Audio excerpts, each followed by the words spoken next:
All right, welcome to Liquid Lunch. It's me, Hugh. It's a Wednesday today. We have a really good show lined up here, and we're starting with the return of Jen Frankel, Hi, everybody. noted Canadian author, right?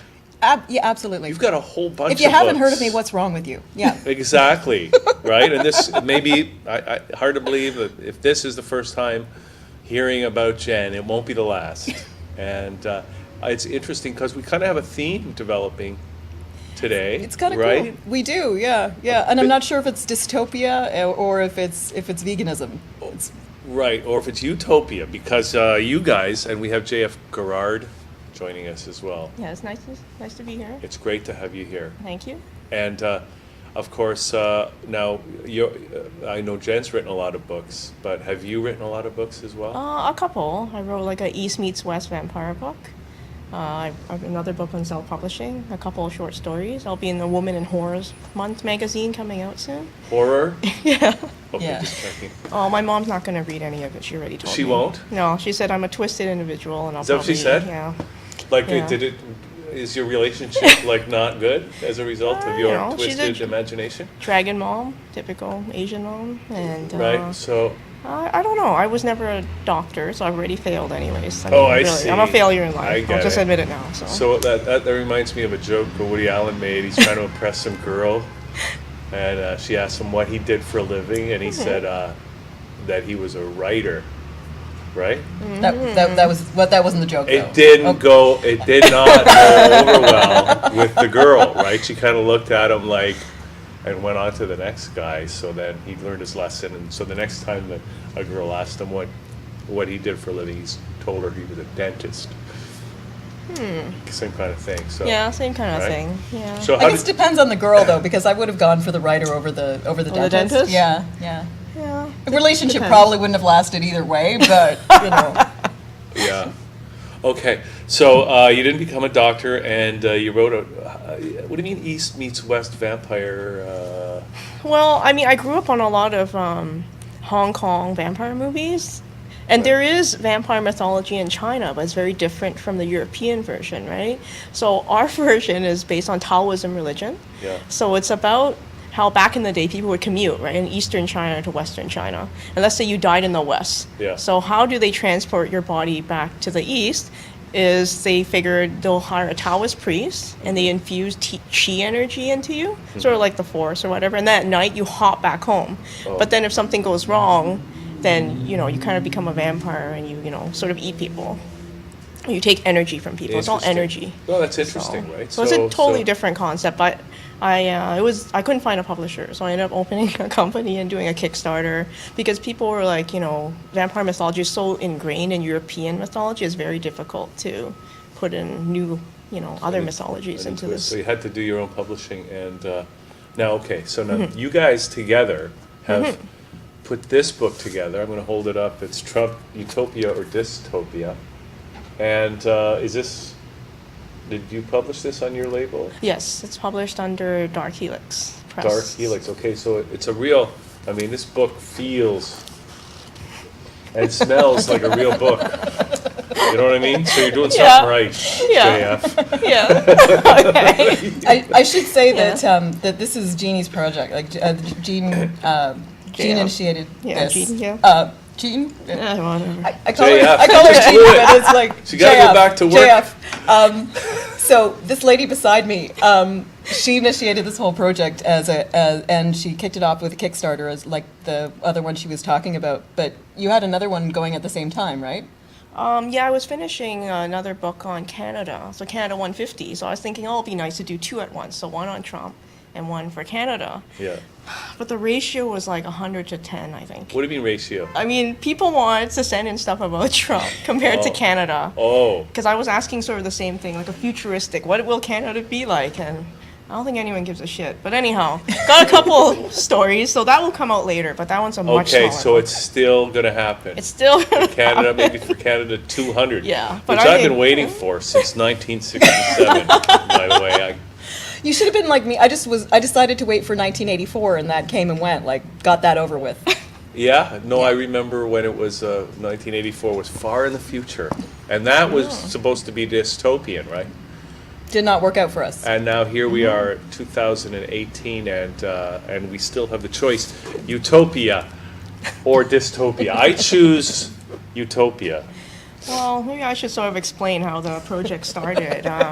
So my dad actually passed away in 2016, and then I sort of just needed something to keep myself occupied because I got really depressed, I had PTSD, and then I was in the ragey part of the grief, right, the 5 stages of grief. So I was angry, and I was talking to a friend. I was like, damn it, why is my dad dead and this guy's still alive? And I was just ranting. And then she's like, you know, What, he's this guy? actually, yeah, that This guy?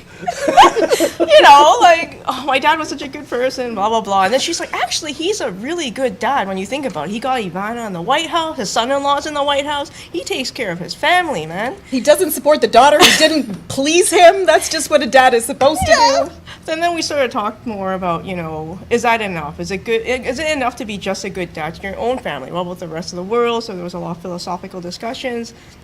And I sort of thought, you know, what do other people think? Like, I mean, in a way, I'm sort of a little bit of a naive optimist. I'm like, maybe he's not that bad then. You know, he does well for his family, and he sort of puts certain things that he wants on the agenda. Plus, he's going to make America Yeah. great again. Exactly. Like, he seems to have good goals, but, you know, is it working out? I don't know. So I thought maybe, you know, asking other people what they think. So I Right. didn't have the energy to write, so I thought I'd do a call for submissions. So all over the world, people sent in stories, about 100 in total.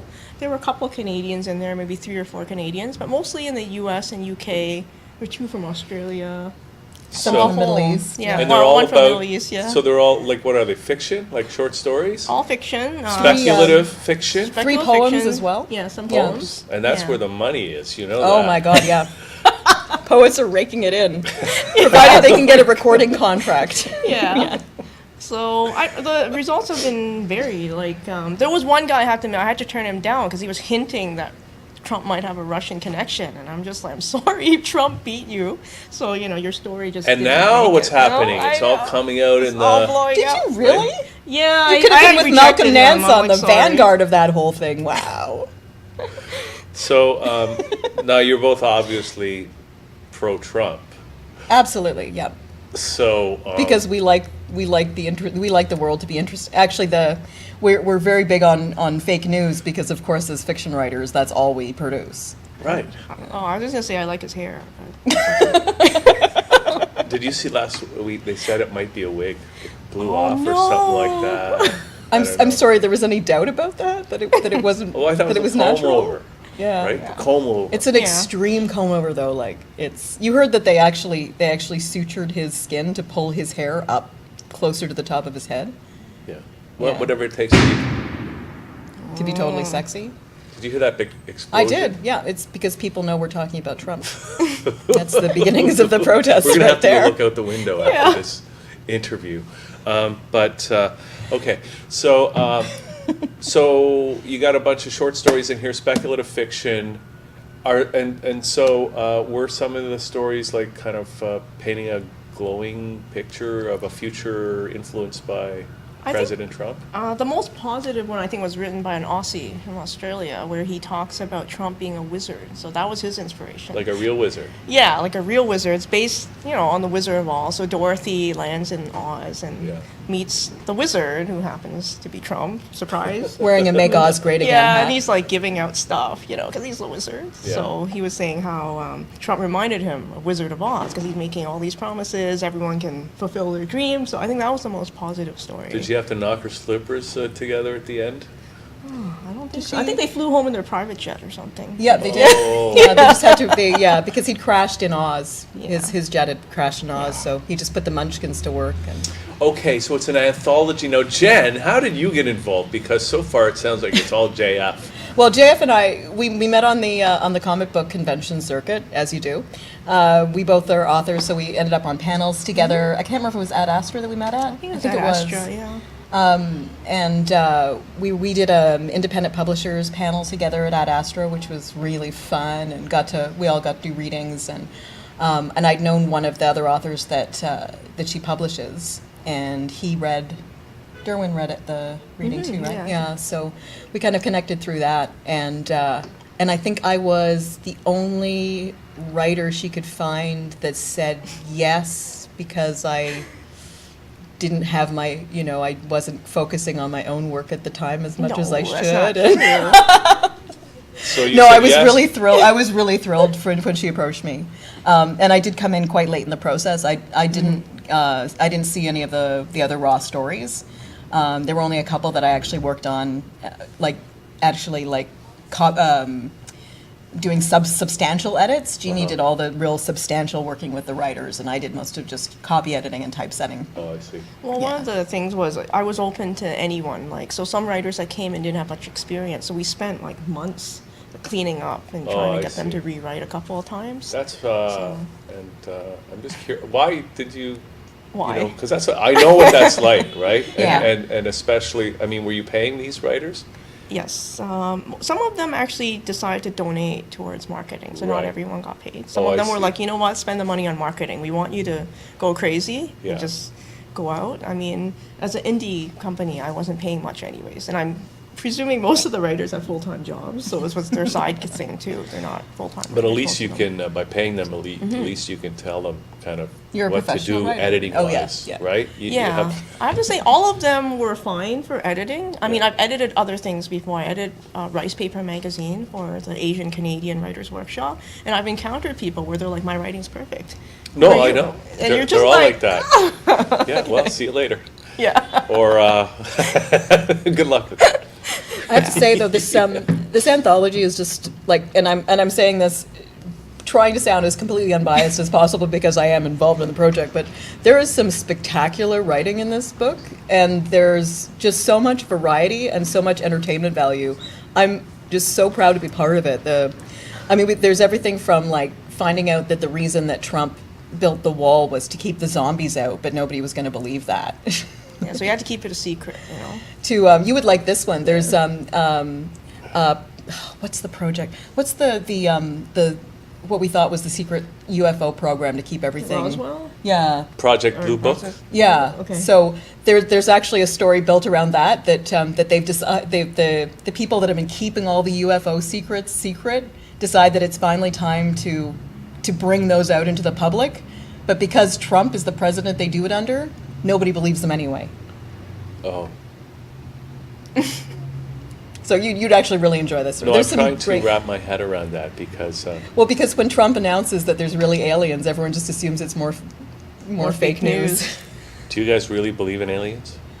Of course. Yeah, I do. I know. I'm going to answer you like I heard Richard Dean Anderson. Well, no, I have a science background. Right? I mean, if it makes sense, if a planet can have certain elements there, I mean, why not have life? It depends what your definition of life is, too. I don't know if there's other humans, but there's probably bacteria. God knows what, that come together. And, It would be you know. more unusual for there not to be life somewhere. Yeah.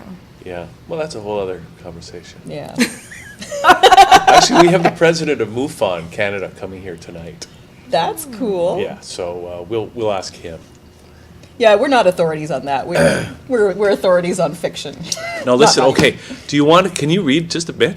Pick the most entertaining Yeah. small paragraph in the book and just let's Grab something from, tickle people's fancy from a right brief. now. This would be from a brief detour to Oz. What are you reading? Okay.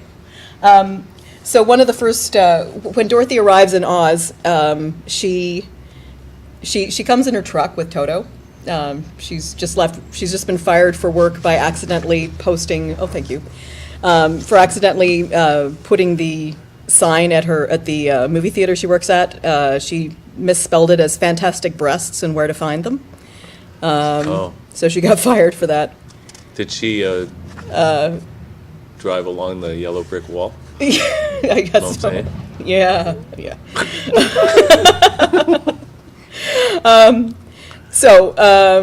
What happens is that she comes to a place. She's looking for directions to try to figure out how to get back to where she's from.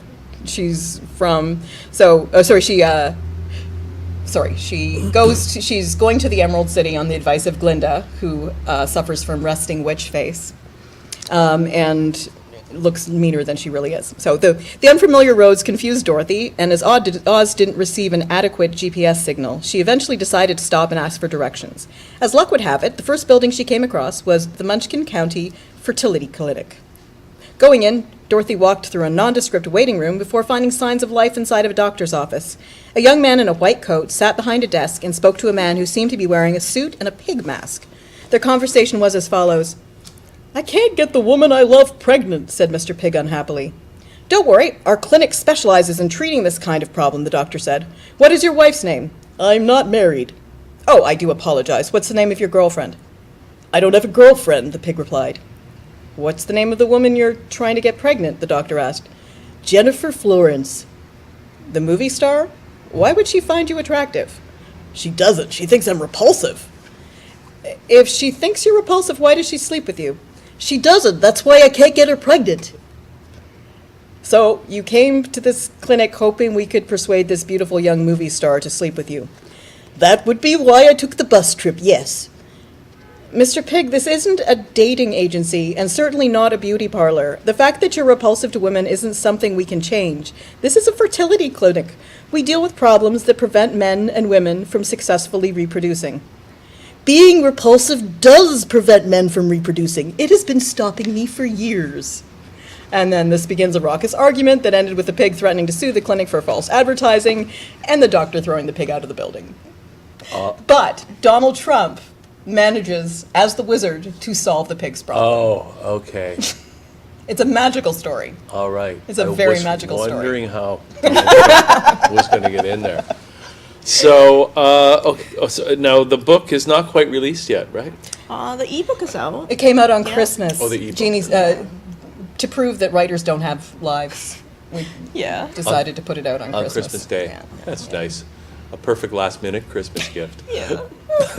Yeah, so we're just doing the final proofs of the print, and then we'll get it out in a few weeks, actually, so. Okay, cool. And then, do you have any plans for like an opening, or what do you call those things? Like a Book launch? launch, stuff We're- like that. I know we're going to do a launch at the Ad Astra convention this summer in July.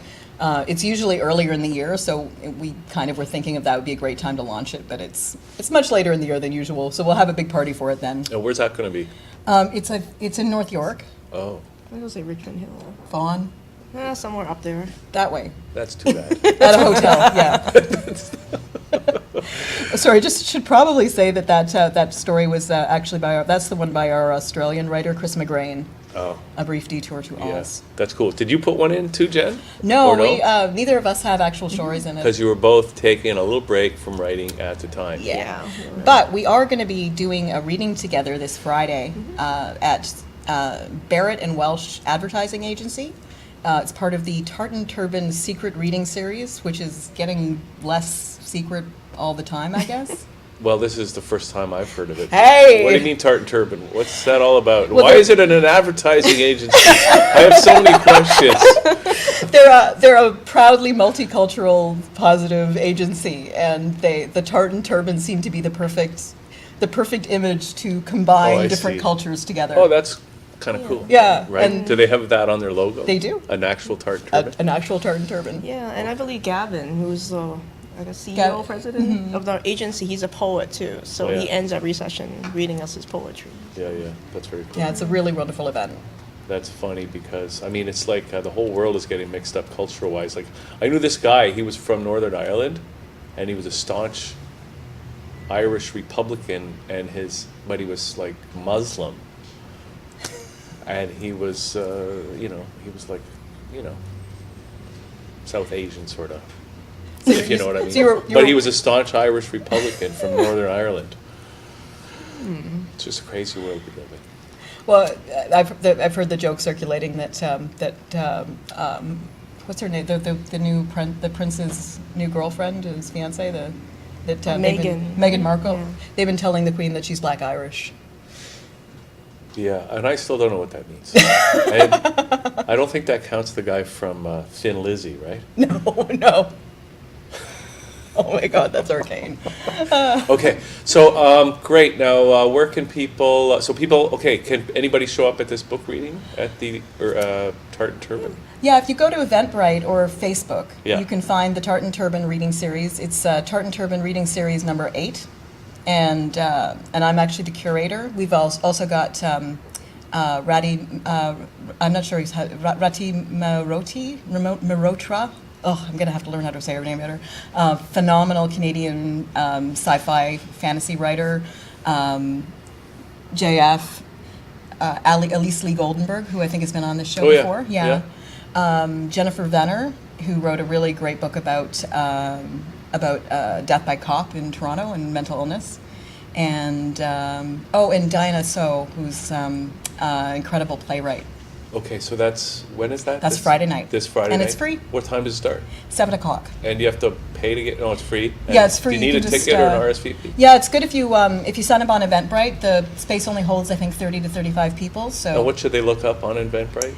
Tartan Turban Reading Series. Okay, cool. Yeah. So that's great. Well, listen, guys, it sounds like a lot of fun. Not just the reading, but the whole book itself. And where can people order it when it's going to be available, Jaya? It's available on Amazon. Yeah? So the ebook's already out. The print book will be out in 1 or 2 weeks, and all through Amazon. Okay, and that's what it looks like, so you can look for it on Amazon. And what's your website for your publishing company? DarkHelixPress.com. DarkHelixPress.com. Okay, great. Well, thank you, guys. It's been great. Well, thank you very much for having us. Yeah, anytime. So let's take a little break. We got a lot more coming up. We have well, today the theme is going to be kind of veganism, animal activism, and I just find it ironic that you, Jen, have written a book about A vegan zombie. exactly, right? So I can't think of anyone more perfect to co-host the rest of the show. So we're going to take a quick break here on Liquid Lunch. We'll be back right after this here on thatchannel.com.